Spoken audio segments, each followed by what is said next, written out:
భారతీరాజా కెమెరాను ప్రకృతి ఒడిలోకి తీసుకెళ్లిన దిగ్గజం, గొప్ప దర్శకుడు, భారతీయ చలనచిత్ర రంగం గుర్తించుకోదగ్గ గొప్ప దర్శక రచయిత నటులు కూడా. చివరి రోజుల్లో మంచి మంచి క్యారెక్టర్స్ పోషించి క్యారెక్టర్ నటుడుగా కూడా మంచి పేరు తెచ్చుకున్నటువంటి గొప్ప వ్యక్తి. తెలుగులో మెగాస్టార్ చిరంజీవి, సుహాసిని, రాజశేఖర్ మరియు రాధికలు నటించినటువంటి సినిమా ఆరాధన సినిమా మనకు ఇప్పటికీ అరే ఏమైంది అనే పాట గుర్తుండే ఉంటుంది. స్క్రిప్ట్ రాయకుండా మనసులో అనుకుని ఆ సినిమా తీశారని స్టార్టింగ్లో చెప్తాడు భారతీరాజా. సో సెట్స్కే పరిమితమైనటువంటి దక్షిణాది సినిమాను గ్రామీణ వాతావరణానికి గదికే బందీగా ఉన్న కెమెరాను ప్రకృతి ఒడిలోకి తీసుకెళ్లిన దర్శక దిగ్గజం భారతీరాజా. మాటలో గాంభీర్యం, నడతలో ముక్కుసూటితనం, ఎవరికి తల వంచని నైజం ఆయన సొంతం. వెండితెరపై సాంఘిక విప్లవం తీసుకొచ్చిన గొప్ప దర్శకుల్లో ఒకరు. ఎందరో నటీనటుల్ని, సాంకేతిక నిపుణుల్ని పరిచయం చేసిన గురువు. తమిళంతో పాటు తెలుగు, హిందీ భాషల్లో ఆనిముత్యాల లాంటి చిత్రాలను తెరకెక్కించారు. 16 వయదినిలే చిత్రంతో తమిళ సినిమా దశ దిశ మార్చేశారు. భారతీరాజ్ అసలు పేరు చిన్నస్వామి. తేని జిల్లాలోని అల్లినగరం గ్రామం స్వస్థలం. పెరియ మాయదేవర్ కరుత్తమ్మాల్ దంపతులకు 5వ సంతానంగా 1941 జూలై 17న భారతీరాజు జన్మించారు. 3 సహోదరులు, 3 సోదరిమణులు ఉన్నారు. ఆయనకు పాఠశాలలో చదువుతున్నప్పుడే సాహిత్యం, సినిమాపై ఆసక్తి కలిగింది. తర్వాత రోజుల్లో నాటకాలు రాయడం, నటించడం, దర్శకత్వం వహించడంపై దృష్టి సారించారు. పూర్ సిరిక్కిరదు, నుమ్మా ఓరు కథై నాటకాలు రాసి గ్రామ ఆలయ జాతరల సమయంలో ప్రదర్శించేవారు. చదువు పూర్తయ్యాక కొంతకాలం వైద్య సహాయకుడిగా పనిచేశారు. అయితే సినిమాలోకి వెళ్ళాలన్న ఆశతో అల్లినగరం నుంచి మద్రాసుకి వచ్చారు. అక్కడ పెట్రోల్ బంక్లో పనిచేస్తూ నాటకాలు, రేడియో కార్యక్రమాల్లో పాల్గొంటూ సినీ రంగంలో ప్రవేశించేందుకు ప్రయత్నించారు. మొత్తానికి భారతీరాజా కృషి ఫలించి ప్రముఖ కన్నడ దర్శకుడు పుట్టన్న కనగల్ దగ్గర అసిస్టెంట్గా చేరే అవకాశం వచ్చింది. కొంతకాలం ప్రముఖ తెలుగు, మలయాళ దర్శకులు సి పుల్లయ్య, తర్వాత ఎం కృష్ణన్ నాయర్ల దగ్గర పనిచేశారు. సాహిత్యంపై పట్టు, సినిమాపై మిక్కిలి అభిమానంతో సహాయకుడిగా ఉన్న సమయంలో అన్ని రంగాలపై పట్టు సాధించారు. కష్టానికి తగ్గ ఫలితం, తక్కువ సమయంలోనే దర్శకత్వం వహించే ఛాన్స్ వచ్చింది ఆయనకి. ఆ చిత్రమే 16 వయదినిలే. తొలి చిత్రంతోనే కమల్ హాసన్, రజనీకాంత్, శ్రీదేవి వంటి తారలు నటించడం, ఆ చిత్రం బ్రహ్మాండమైన విజయం సాధించడంతో ఒక్కసారిగా భారతీరాజా పేరు కోలీవుడ్లో మారు మోగిపోయింది. నూతన ఒరవడికి శ్రీకారం. 1970 వరకు తమిళనాడులో ఎంజీఆర్, శివాజీ గణేశన్ల హవా కొనసాగింది. ఆ సమయంలో కె. బాలచందర్ సినిమా చిత్రీకరణలో నూతన ఒరవడి తీసుకొచ్చారు. ఆయన చిత్రాలు ఎక్కువగా పట్టణ నేపథ్యంలో ఉండేవి. 1970ల చివరిలో భారతీరాజు వచ్చాక వెండితెరపై గ్రామీణ విప్లవం మొదలైంది. కథనంలో సంప్రదాయ పద్ధతులకు స్వస్తి చెప్పారు. హీరోయిజం పైనే నడుస్తున్న తమిళ సినిమాలో మార్పు తీసుకొచ్చి యథార్థ ప్రజా జీవితాలని వెండితెరపై ఆవిష్కరించారు. వెండితెరపై గ్రామీణ వైభవం ఆవిష్కరణ. భారతీరాజా తన సినిమాల్లో గ్రామీణ వైభవాన్ని ఆవిష్కరించడమే కాదు, సామాజిక సమస్యలను కూడా ఎత్తి చూపారు. ఇక తమిళ సినిమాలో తొలి సైకో కిల్లర్ నేపథ్యంలో సిగప్పు రోజక్కల్ సస్పెన్స్ థ్రిల్లర్గా టిక్ టిక్ టిక్, పడుచు పిల్లకి నడి వయసు గ్రామ పెద్దకి మధ్య ప్రేమ కథతో ముదల్ మర్యాదై వంటి సంచలనాత్మక చిత్రాలను భారతీరాజా తమిళ సినిమాకి అందించారు. ఒక దశలో తమిళ తెరపై హిందీ బ్లాక్ బస్టర్ సినిమాల రాక అధికంగా ఉన్న సమయంలో కోలీవుడ్ బిగ్ బాస్ అంటే బాలచందర్, భారతీరాజాల ద్వయం కొత్త ధనంతో కూడినటువంటి కథలతో తమిళ ప్రేక్షకులను మెచ్చే విధంగా సినిమాలు తీయడంలో పైచేయి సాధించింది వీళ్ళిద్దరి జంట. అట్లాగే అన్ని ఆనిముత్యాలే. భారతీరాజా సిరీస్లో 42 సినిమాలకు దర్శకత్వం వహించారు. అవన్నీ ఆనిముత్యాలే. పల్లె అందాల్ని వెండితెరపై అత్యద్భుతంగా ఆవిష్కరించారు. 10 చిత్రాలకు కథలు రాశారు. 10కి పైగా చిత్రాలు నటుడిగా మెప్పించారు. 2013లో వచ్చిన అన్నా కొడి తర్వాత ఆయన ఎక్కువగా నటనపైనే దృష్టి సారించారు. చివరలో Bharathiraja international institute of cinema brick పేరుతో ఫిలిం ఇన్స్టిట్యూట్ను స్థాపించి యువతకు శిక్షణను ఇస్తున్నారు.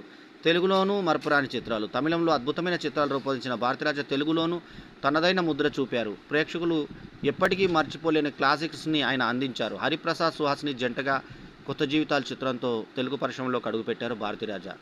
ఈ సినిమాతోనే తెలుగు తెరకు పరిచయమయ్యారు సుహాసిని. పుదియ నార్పుగల్ పేరుతో తమిళంలో తీసిన చిత్రాన్ని తెలుగులో రీమేక్ చేశారు భారతీరాజా. తెలుగులో ఆయన తీసిన అద్భుత ప్రేమ కథా చిత్రాలు సీతాకోక చిలక, మిన్నెటి సూర్యుడు వచ్చేనమ్మ, ఆ పాట గుర్తుండే ఉంటుంది కదా. తమిళంలో ఆయనే తీసిన అలైగల్ ఓవయదిల్లై చిత్రం దీనికి మాతృక. తమిళ చిత్రం షూటింగ్ జరుగుతుండగానే ఆ చిత్ర కథ గురించి విన్న నిర్మాత ఏడిద నాగేశ్వరరావు తెలుగులోనూ తను తీయాలని ముచ్చటపడ్డారు. తమిళ చిత్రం షూటింగ్ పూర్తి కాగానే తెలుగులో సీతాకోకచిలుక చిత్రం షూటింగ్ ప్రారంభించారు భారతీరాజా. తమిళ చిత్రంలో రాధను హీరోయిన్గా పరిచయం చేసిన భారతీరాజా తెలుగు వర్షన్లో నూతన నటి ముచ్చర్ల అరుణను హీరోయిన్గా అవకాశం కల్పించారు. ఇక తమిళ హీరో కార్తిక్ మురళి పేరుతో తెలుగు తెరకు పరిచయం అయ్యారు. అలాగే సీతాకోకచిలుక సినిమాతో బాలనటుడిగా ఆలీ తెరంగేట్రం చేశారు. ఇళయరాజా స్వరపరిచిన ఈ చిత్రంలోని పాటలన్నీ హిట్టే. ముఖ్యంగా మాటే మంత్రము మనసే బంధము, అట్లాగే మిన్నెటి సూర్యుడు వచ్చిన మా పాటలు ఇప్పటికీ అలరిస్తూనే ఉన్నాయి.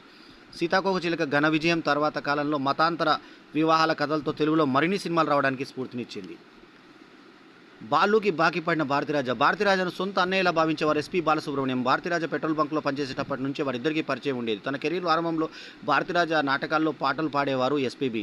ఓ నాటకంలో సన్నివేశానికి భారతీరాజాకు లాల్చీ అవసరం పడడంతో బాలసుబ్రహ్మణ్యం తాను వేసుకున్న లాల్చీని ఆయనకి ఇచ్చారు.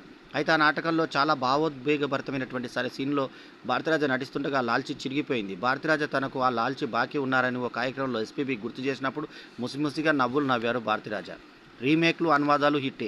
తెలుగులో భారతీరాజా ఈ మూడే మూడు చిత్రాలకు దర్శకత్వం వహించిన తమిళంలో ఆయన తీసిన కొన్ని చిత్రాలు తెలుగులోకి రీమేక్ అవ్వగా మరికొన్ని అనువాదమై ప్రేక్షకుల్ని అలరించాయి. శ్రీదేవి, కమలాసన్, రజనీకాంత్ కాంబినేషన్లో భారతీరాజా రూపొందించిన 16 5 నెలలే చిత్రాన్ని రాఘవేంద్ర దర్శకత్వంలో 16 ఏళ్ల వయసు పేరుతో తెలుగులో తీశారు.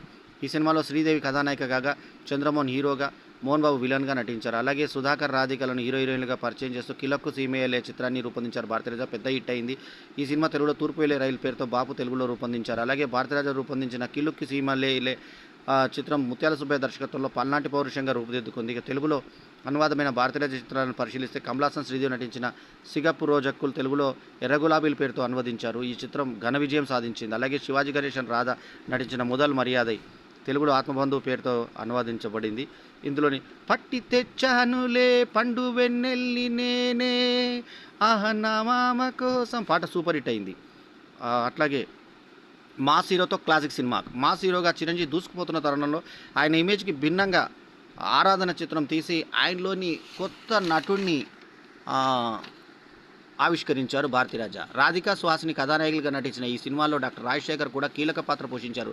చిరంజీవి, రాజశేఖర్ కలిసి నటించిన ఏకైక సినిమా ఇదే. తమిళ చిత్రం కడలోర కవిత గైగల్ చిత్రం ఆధారంగా రూపొందుకున్న చిత్రం ఆరాధన చిత్రం. అంతగా ఆడలేదు, కానీ నటుడిగా చిరంజీవికి చాలా మంచి పేరు తెచ్చిపెట్టింది. స్టార్ హీరోలతో సినిమాలు చేయడానికి భారతీరాజా ఆసక్తి చూపించేవారు కాదు, కానీ చిరంజీవితో ఆరాధన చిత్రం చేయాల్సి వచ్చింది. అలాగే మరో స్టార్ హీరో కృష్ణతో తీసిన జమదగ్ని సినిమా కూడా ఆదరణ పొందలేదు. ఈ జమదగ్ని సినిమాకి నిర్మాత నీలకంఠ కావడం విశేషం, అంటే వన్ ఆఫ్ ద ప్రొడ్యూసర్.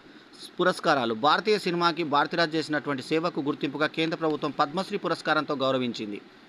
అట్లాగే 6 జాతీయ పురస్కారాలు, 3 తమిళనాడు రాష్ట్ర పురస్కారాలు, ఫిలింఫేర్ అవార్డులు, కలైమామణి బిరుదు, ఇలా ఎన్నెన్నో పురస్కారాలు ఆయన వరించాయి.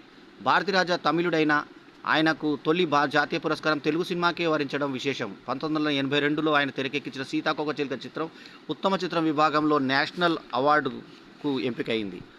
2000 సంవత్సరంలో ప్రతిష్టాత్మక అరింగర్ అన్న రాష్ట్ర గౌరవ పురస్కారాన్ని ప్రదానం చేసింది. ఆంధ్రప్రదేశ్ ప్రభుత్వం తరఫున సీతాకోకచిలుక చిత్రానికి ఉత్తమ దర్శకుడిగా నంది పురస్కారం దక్కింది. ఈ ముగ్గురు కాంబినేషన్ అదుర్స్. ఆ రోజుల్లో భారతీరాజా, ఇళయరాజా, వైరముతు కాంబినేషన్ అంటే యమక్రేజ్. వీరు ముగ్గురు కలిసి పనిచేసిన సినిమాలన్నీ విజయం సాధించాయి. ముగ్గురు తమ అస్తిత్వాన్ని నిలుపుకునే ప్రయత్నంలో వ్యక్తిగత కృషితో, సృజనాత్మకతతో సమిష్టిగా సినిమాల విజయానికి కారణమయ్యారు. భారతీరాజా చిత్రాల్లో చాలా వరకు ఇళయరాజా సంగీతం సమకూర్చినవే. ఎన్ ఇనియా తమిళ్ మక్కలే. ఆరంభం నుంచి చివరి వరకు భారతీరాజా జీవితంలో ఎన్ని మార్పులు వచ్చినా ఎన్ ఇనయ తమిళ్ మక్కలే నా ప్రియమైన తమిళ ప్రజరాల అన్న వాక్యం ఆయన ఎప్పుడు విడిచిపోలేదు, మర్చిపోలేదు. ఏ వేదికపైన ఈ వాక్యం చెప్పిన తర్వాతే ప్రసంగం మొదలుపెట్టేవారు. నా ప్రియమైన తమిళ ప్రజలారా అంటూ, అంటే ఎన్ ఇనియ తమిళ్ మక్కలే అంటూ మొదలుపెట్టేవారు ఏ వేదిక మీద. ఈ వాక్యం చెప్పిన తర్వాతే ప్రసంగం మొదలుపెట్టేవారు. ప్రేక్షకులు కూడా ఆ స్వరం వాక్యానికి అలవాటు పడిపోయారు. ఆ వాక్యం వినిపిస్తే అది భారతీరాజానే అని టక్కున చెబుతారు. సినిమా టైటిల్ కార్డ్స్లోనూ ఆయన పేరు వచ్చినప్పుడు ఈ వాక్యం ఉంటుంది. చివరి వరకు జీన్స్ టీషర్టు, చివరి వరకు ఆయన పూర్తి ఫిట్నెస్తో ఉన్నారు. 80 ఏళ్ళు దాటిన టీషర్ట్లు, జీన్స్ ప్యాంటు ధరించేవారు. యువకుల్లా కనిపించేవారు, వడివడిగా నడిచేవారు. భారతీరాజా సతీమణిపై గంగై అమరన్ ఆగ్రహం. దిగ్గజ దర్శకుడు భారతీరాజా పార్థివ దేహాన్ని కడసారి చూసేందుకు వచ్చిన ఆయన సతీమణి చంద్రలీలావతిపై సంగీత దర్శకుడు గంగై అమరన్ తీవ్ర ఆగ్రహం వ్యక్తం చేశారు. అందరూ వదిలేసి వెళ్ళిపోయారు కదా, చివరి రోజులు అనాథగా వెళ్ళిపోయారంటూ మండిపడ్డారు. భారతీరాజ మరణ వార్త తెలియగానే ఆయన సతీమణి చంద్రలీలావతి ఆమె కుటుంబ సభ్యులు వారు భారతీరాజ భౌతికదాయానికి వచ్చి బోరుగున విలపించసాగారు. వారిని చూడంగానే అక్కడే ఉన్న గంగాయమరని కోపం కట్టలు తెంచుకుంది. చివరి రోజులు ఆయన అనారోగ్యంతో బాధపడుతూ ఒంటరిగా ఉన్నప్పుడు ఎవరూ రాలేదు. ఆయన ఒంటరిగా చివరిగా వదిలేసి వెళ్ళిపోయారు. ఆయన ఎంత నిస్సహాయ స్థితిలో కన్నుమూశారో మీకు తెలుసా? ఇప్పుడు మాత్రం అందరూ చుట్టేశారా అంటూ ఆగ్రహం వ్యక్తం చేశారు. దీంతో ఒక్కసారిగా అక్కడ కలకలం చెలరేగింది. ఆ సమయంలో అక్కడే ఉన్న నటి రాధిక కల్పించుకొని గంగై అమరన్ను శాంతపరిచారు. భారతీరాజా అమర్ రహే. ఆయన ఆత్మకు శాంతి కలగాలని కోరుకుంటున్నాం. ఓం శాంతి శాంతి శాంతి.